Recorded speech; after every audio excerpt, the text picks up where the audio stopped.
আসসালামু আলাইকুম। ভালো আছেন মামা? আপনার গাজীপুরের গাড়ি? আজকে ঈদের দিন এত সকাল সকাল বের হয়েছেন?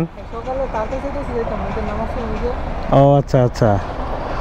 তো ঈদের দিনে গাড়ি নিয়ে না বেরোলে হইতো না নাকি?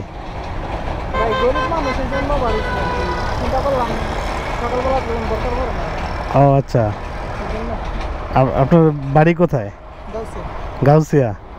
ও আচ্ছা আচ্ছা। আমার বাড়ি নরসিংদী, ইটা খোলার পরে আর কি। তো এই জন্য না, আমার এই ঢাকার বাসা হইতেছে মিরপুরে, দেখতে যাইতেছি।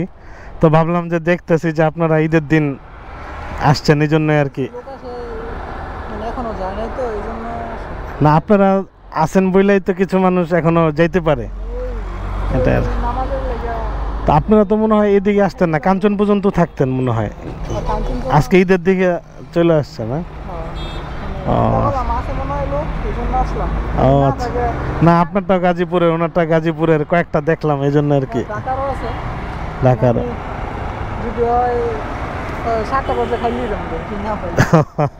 ঠিক আছে ভাই, ভালো থাকেন, ঈদ মোবারক।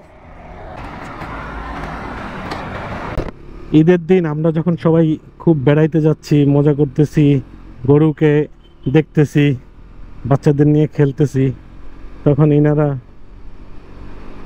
গাড়ি নিয়ে বের হয়ে গিয়েছে। বললো যে গরিব মানুষ কি করব। সো এটাই আমাদের জন্য, কারোর জন্য ঈদ, কোন জামা থেকে কোন জামা পরবো, কারো একটা জামা হয় না, এটার জন্য আমরা কত রাগারাগি, কেন আমার ঈদের আগে জামাটা হইলো না। অথচ মুদ্রার উল্টা পিঠে তাকাইলে দেখা যায় কত মানুষ, উনি জানে উনি ঈদের নামাজও পড়বেন, সব কিছু ঠিক আছে, তারপরেও হচ্ছে উনি বেরিয়ে গিয়েছেন যে সকালে এই সময়টা তো কাজে লাগে না, তো যাই দেখি কিছুটা আর্নিং হয় কি না।